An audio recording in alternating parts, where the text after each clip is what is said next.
My name is Blake White. We explain how to eat a buffalo chicken wing correctly.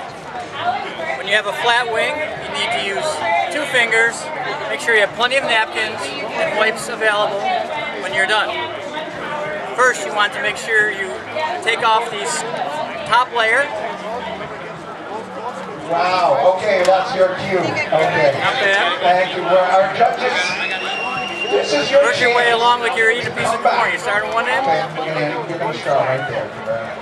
Very end. All right, we're going to keep this moving because I know that you're interested. The baby component of this. Once you get the top done, then you go to the side.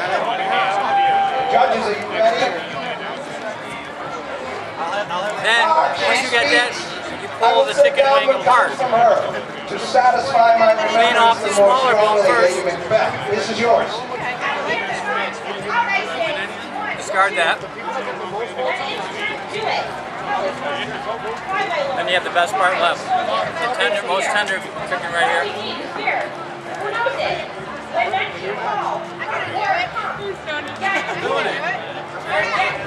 And there you go. Do we have permission to use this video online? Certainly. Yes.